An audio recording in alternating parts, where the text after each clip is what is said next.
William Ury et Roger Fisher sont les fondateurs du projet de négociation de Harvard. Ils ont écrit ensemble un livre intitulé « Getting to Yes – Comment réussir une négociation ».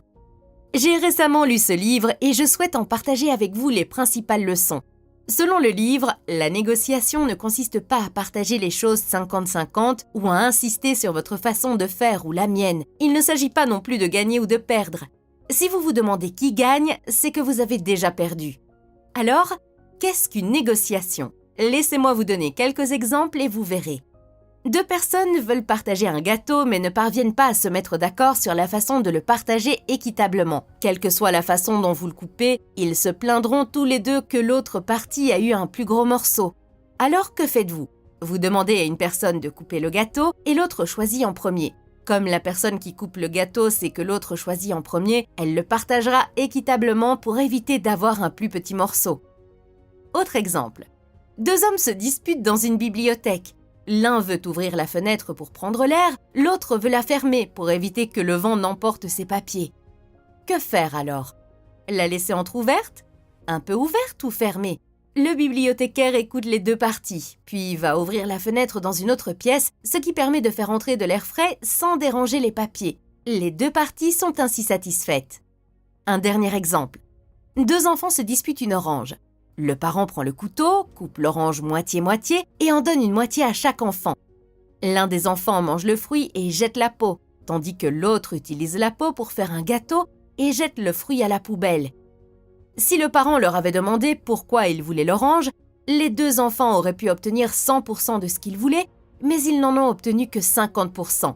Comme le montrent ces exemples, la négociation consiste à trouver une solution qui satisfasse les deux parties sans nuire à la relation. Alors, comment faire? Comment trouver des solutions sages et pratiques comme celles que nous venons de voir? Voici un cadre en 4 étapes qui fera de vous un négociateur plus intelligent. Étape 1. Séparer les personnes du problème. Avant d'entamer la négociation, visualisez une ligne verticale séparant une personne par le milieu. D'un côté, il y a la personne, de l'autre, le problème. Placez toujours la personne en premier et le problème en second. Les négociateurs sont d'abord des personnes. L'objectif de la négociation est d'être doux avec la personne, mais dur avec le problème. Souvent, nous sommes indulgents avec la personne, ce qui nous amène à être indulgents avec le problème et à ne pas obtenir ce que nous voulons. Ou bien nous sommes durs avec le problème, mais nous finissons aussi par être durs avec la personne, ce qui nuit à la relation. Soyez indulgents avec la personne, complimentez-la chaque fois que vous le pouvez et appréciez ses efforts. À chaque étape de la négociation, posez-vous la question suivante. Est-ce que j'accorde suffisamment d'attention aux problèmes des personnes? Les gens ont des points de vue différents. Leur ego est facilement menacé. Ils voient le monde de leur point de vue et confondent souvent leur perception avec la réalité. Ils interprètent souvent mal vos paroles et ne communiquent pas leurs véritables intentions. N'oubliez pas que vous devez non seulement faire face à leurs problèmes, mais aussi aux vôtres. Votre colère et votre frustration peuvent également bloquer l'accord. Vos perceptions peuvent être unilatérales et vous n'écoutez peut-être pas ou ne communiquez pas efficacement. L'un des meilleurs moyens d'éviter les problèmes entre les personnes est d'établir une relation avec l'autre partie avant le début de la négociation. Il est plus facile de négocier avec une personne que l'on connaît qu'avec un inconnu. Arrivez donc en avance pour discuter et restez un peu après. Apprenez à connaître ses goûts et ses aversions. Ces interactions informelles facilitent grandement les négociations futures. De nombreuses études montrent que le simple fait d'apprendre à connaître l'autre partie augmente le taux de réussite de 25 à 30%. Étape 2, se concentrer sur les intérêts, pas sur les postes. Vous souvenez-vous de l'histoire des deux hommes qui se disputaient une fenêtre dans la bibliothèque? Elle illustre un problème courant dans les négociations. Les gens se concentrent trop sur leurs positions. Au lieu de vous disputer sur vos positions, concentrez-vous sur vos intérêts. Les avantages de se concentrer sur les intérêts sont évidents, mais il peut être difficile de le faire. Les positions sont claires et spécifiques. Les intérêts peuvent être cachés ou vagues. Alors, comment trouver les intérêts de l'autre partie? Il suffit de demander « Pourquoi ? Pourquoi veulent-ils ce qu'ils veulent ?» Essayez de voir les choses de leur point de vue. Une fois que vous avez découvert leurs intérêts sous-jacents, parlez-en ouvertement. Les gens écoutent mieux s'ils se sentent compris. Ils pensent que ceux qui les comprennent sont intelligents et gentils. Si vous voulez qu'ils écoutent vos intérêts, commencez par montrer que vous vous souciez des leurs et que vous les comprenez.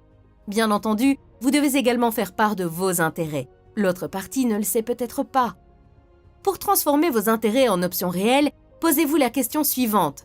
S'ils sont d'accord avec moi demain, qu'est-ce que je veux qu'ils fassent? Étape 3. Utilisez des normes équitables. Même si vous comprenez bien ce que veut l'autre partie, des conflits surgiront toujours. Vous voulez un loyer moins élevé, mais votre propriétaire veut qu'il soit plus élevé.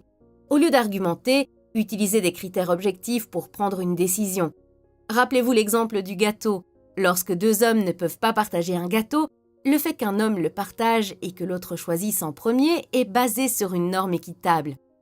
Les critères objectifs sont des règles impartiales qui ne dépendent pas des opinions personnelles.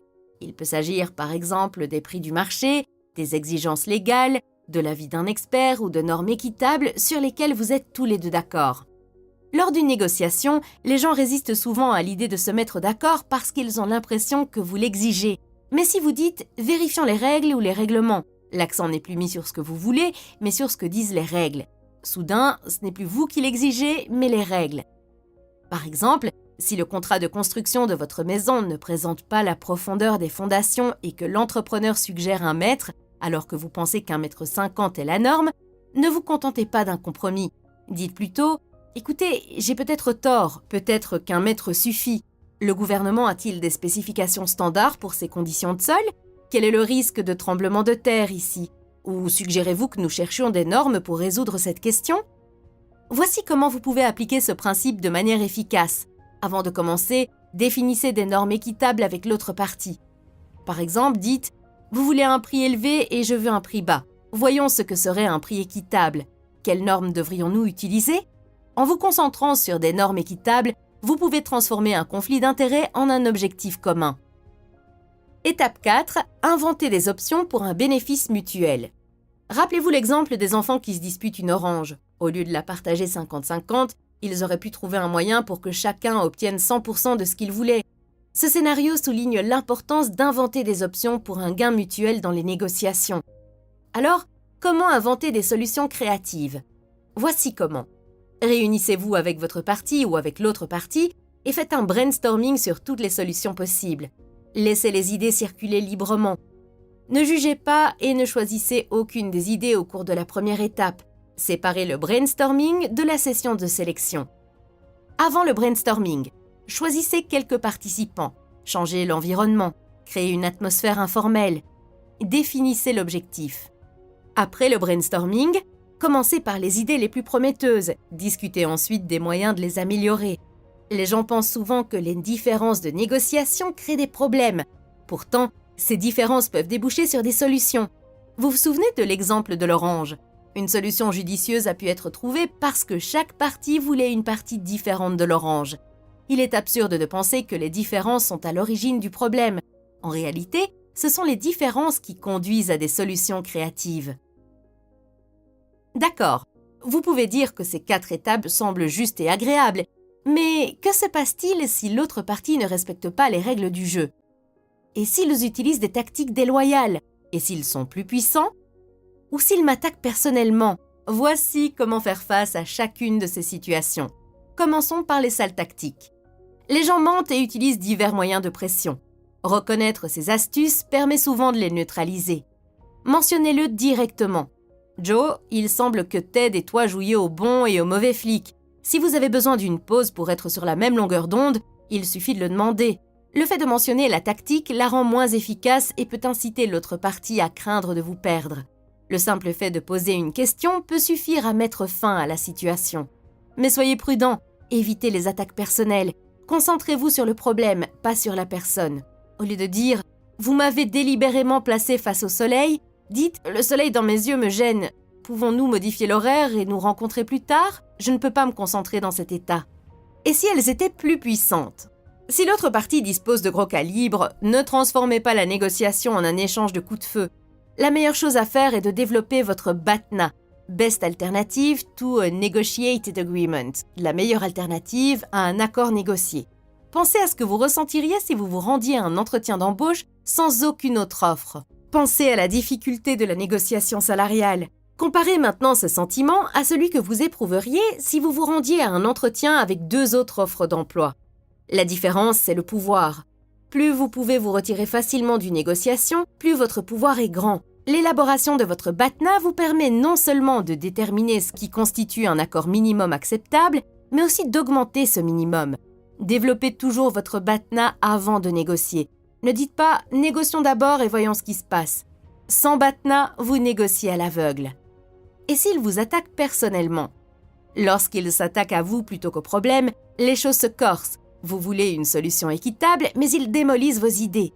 Il est naturel de se défendre, mais cela ne mène à rien. Vous poussez, ils poussent à leur tour, et vous vous retrouvez bientôt bloqué. Alors, que faire? Utilisez le jujitsu de la négociation, contournez leurs attaques. Voici comment. 1. Regardez derrière leur position. Lorsqu'il dit ce qu'il veut, ne vous contentez pas de dire oui ou non. Demandez-lui pourquoi il le veut. Comprenez ce qui est vraiment important pour eux. 2. S'ils continuent à rejeter tout ce que vous dites, demandez-leur conseil. Si vous étiez à ma place, que feriez-vous? Ils se mettront à votre place et vous donneront des solutions. 3. Invitez à la critique. Au lieu de défendre vos idées, demandez-leur ce qui ne va pas. Cela vous permettra de mieux connaître leurs intérêts. Je voudrais conclure cette vidéo par une belle histoire qui explique ce qu'est vraiment la négociation. En 1964, un père américain et son fils de 12 ans jouent au frisbee à Hyde Park à Londres.